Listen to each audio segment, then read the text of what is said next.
Good morning student. अभी तक आप रीढ़ की हड्डी पाठ पढ़ रहे थे। आज हम आपको व्याकरण के अंतर्गत अलंकार पाठ समझाना चाहेंगे। आप ध्यानपूर्वक सुने।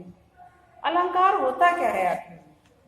आपने देखा होगा कोई चीज बहुत सुंदर सजी धजी होती है तो वो हमें बहुत अच्छी लगती है, क्योंकि सुंदरता सबको प्रिय होती है। कवियों ने भी अपनी भाषा में अनेक तरह की सुंदरता का वर्णन किया है। किस तरह से उन्हें अपनी कविता को लिखना है।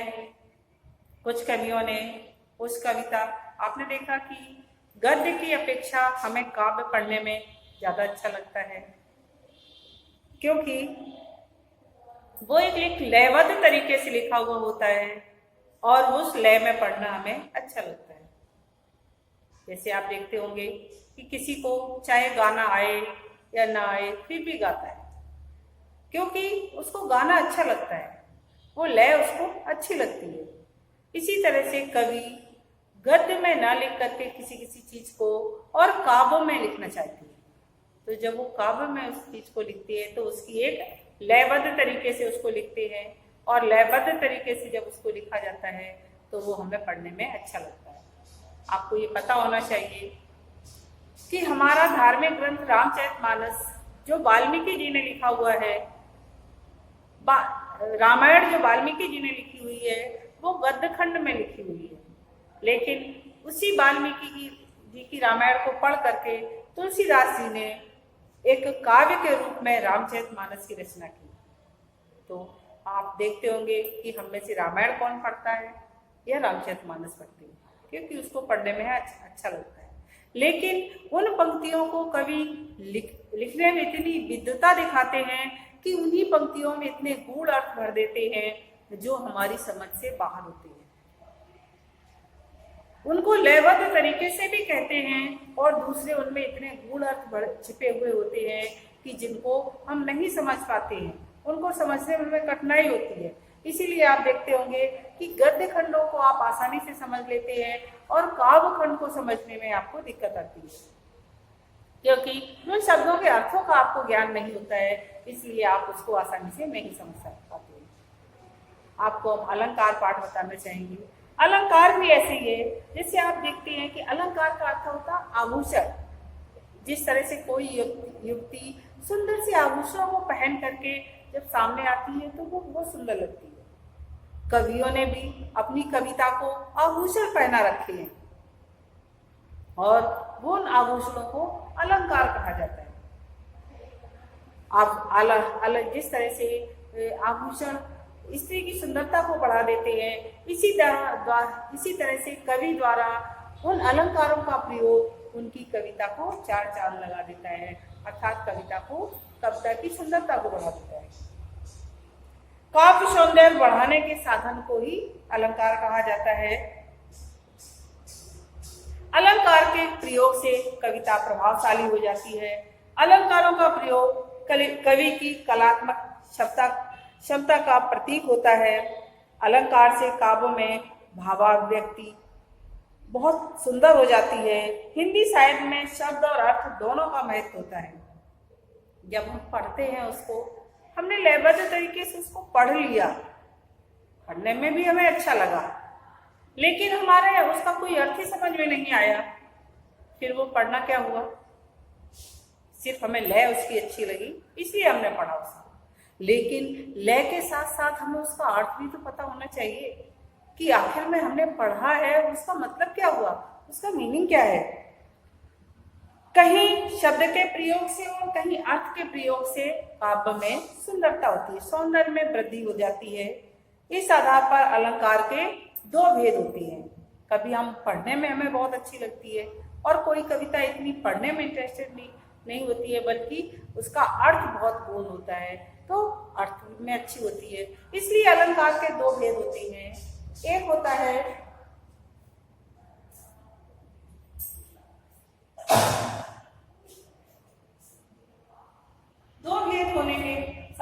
अलंकार के दो भेद हैं। एक है शब्दालंकार,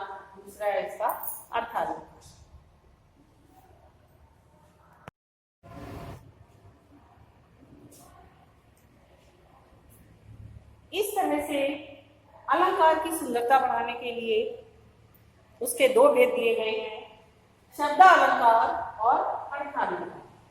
अर्थात यदि शब्दों में सुंदरता होती है, हमें पढ़ने में बहुत अच्छा लगता है और लयबद्ध तरीके से हम पढ़ते हैं। रामचरितमानस हम पढ़ते हैं क्योंकि उसकी लय बहुत अच्छी है, इसलिए हम उसको पढ़ते रहते हैं। उसका अर्थ क्या निकल रहा है शायद चाहे कम समझ में आता हो, लेकिन पढ़ने में हमें बहुत अच्छा लगता है। इसलिए जो शब्द इस तरह से होते हैं काव्य में, वो शब्दालंकार कहते हैं, अर्थात शब्दों में सुंदरता होती है उसकी। इसके मुख्य तीन भेद होते हैं, अनुप्रास अलंकार, यमक अलंकार और श्लेष अलंकार। इसका एक भेद और होता है पुनरुक्त प्रकाश अलंकार।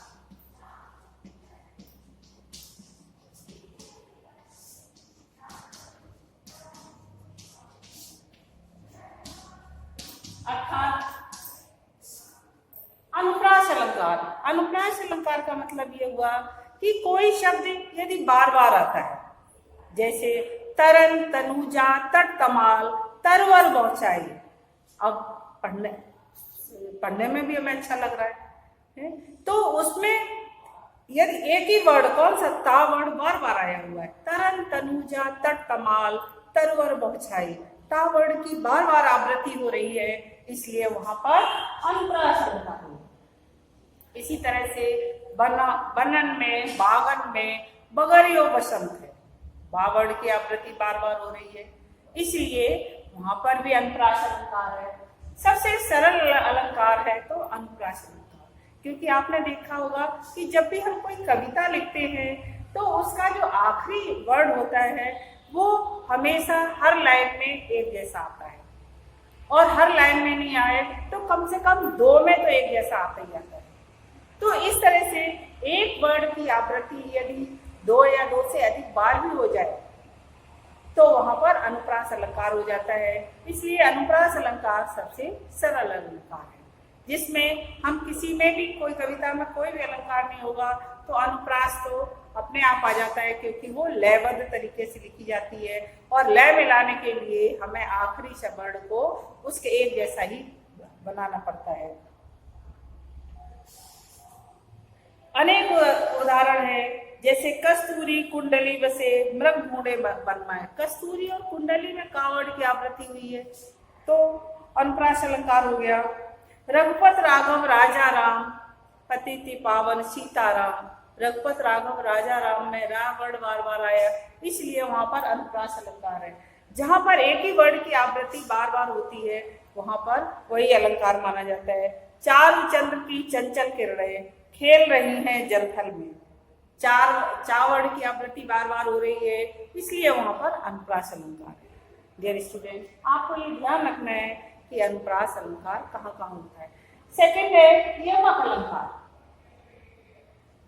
यमक अलंकार के लिए आपको ये ध्यान रखना पड़ेगा कि जो एक ही शब्द है यदि वो दो बार आता है, जब काव्य में एक ही शब्द एक से अधिक बार प्रयोग किया जाता है और हर बार शब्द का अर्थ भिन्न हो जाता है, वहां पर अनुप्रास अलंकार होता है। जैसे कनक कनक ते सौगुनी, माँ दत्ता अदकाय, या पाए बौराए जग वा खाए बौराए।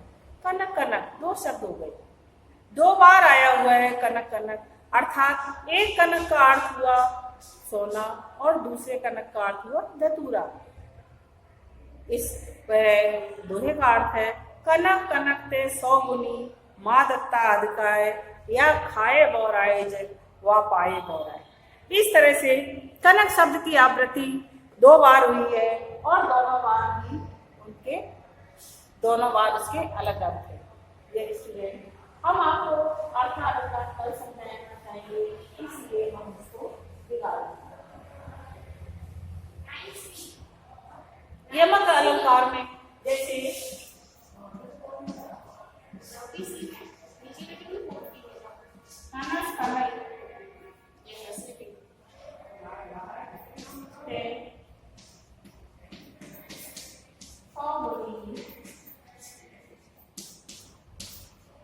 माँ दत्ता अदकाय, या पाए मोराइज वाक खाए बॉर्डर।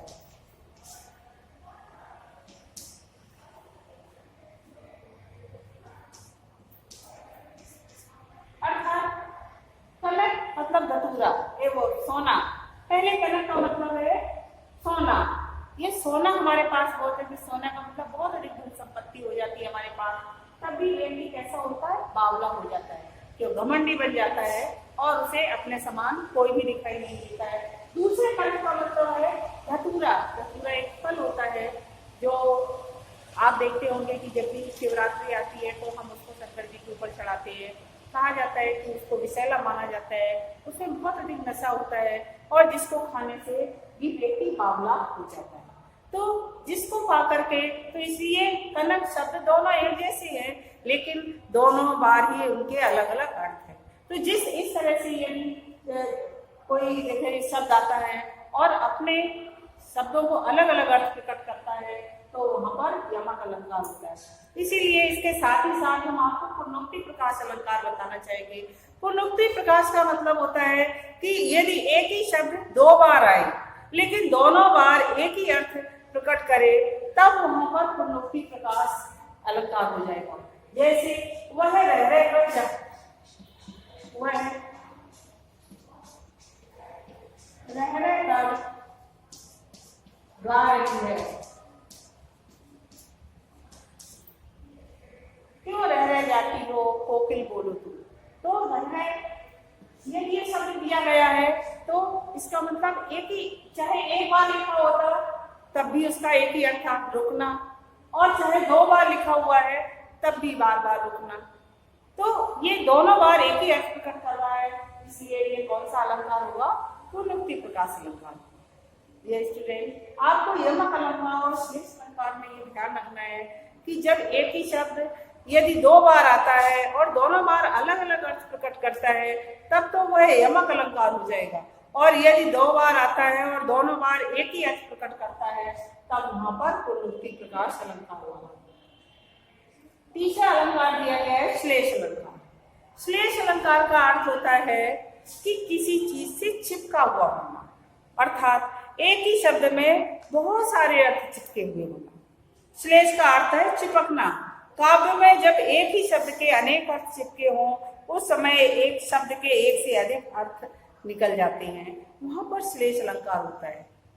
शब्द चाहे एक बार आया हो या कई बार आया हो, लेकिन जितने बार आया हो उतने बार उसके अलग अलग अर्थ प्रकट होते हैं। जैसे सुबरन को खोजत फिरत कब व्यभिचारी चोर। सुबरन, सुबरन का अर्थ हो गए तीन अर्थ है।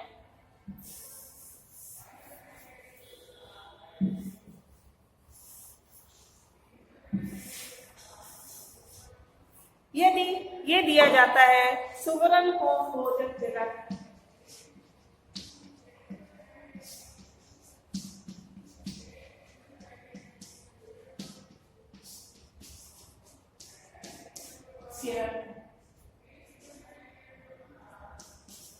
कवि